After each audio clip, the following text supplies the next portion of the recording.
કોંગ્રેસના રાષ્ટ્રીય અધ્યક્ષ મલ્લિકાર્જુન ખડગે સાહેબે હમણાં જાહેરમાં તમામ ગુજરાતીઓને અભણ કીધા, નિરક્ષર કીધા.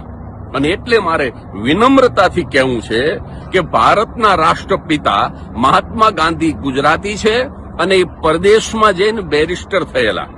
પ્રથમ વડાપ્રધાન થવા માટે સૌથી લાયક ઉમેદવાર કોઈ હોય તો એ સવાયા ગુજરાતી સરદાર વલ્લભભાઈ પટેલ હતા અને એ પણ પરદેશમાં જઈને બેરિસ્ટર થયેલા.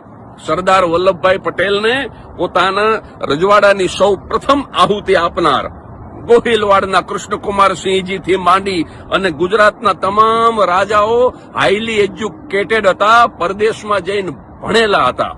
ગુજરાતના ઉદ્યોગપતિ અંબાણી, મુકેશભાઈ અંબાણી એ રિચેસ્ટ એશિયન ઉદ્યોગપતિ છે અને એ પણ કેમિકલ એન્જિનિયર છે.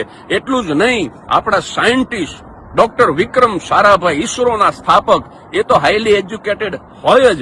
આપણા સાહિત્યકારો ઝવેરચંદ મેઘાણી, પન્નાલાલ સુંદરમ, ઉમાશંકર, તમે જેટલા નામ લ્યો, આ બધા જ અંગ્રેજી કાવ્યોનો ગુજરાતીમાં અનુવાદ કરનાર હાઈલી એજ્યુકેટેડ સાહિત્યકારો હતા. અને અમે લોક કલાકારો, હું તો નાનકડો કલાકાર છું પણ 3 અલગ અલગ યુનિવર્સિટીમાંથી મેં 3 વખત પીએચડી કર્યું છે.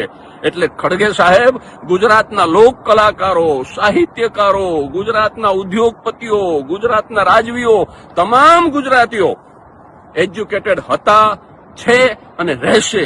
અને 2026ની વાત કરું તો 34 જિલ્લાઓમાં આશરે 68 યુનિવર્સિટી ગુજરાતમાં છે. એક જિલ્લા દીઠ 2 યુનિવર્સિટી હોય, એ પ્રજા અભણ કેવી રીતે હોઈ શકે?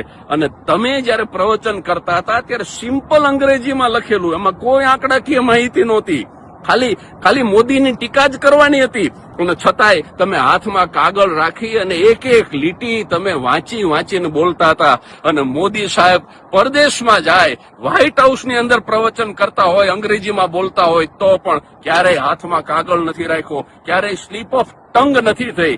તો આદરણીય ખડગે સાહેબ, તમે જ નક્કી કરજો, ગુજરાતીઓ અભણ છે કે કોણ અભણ છે?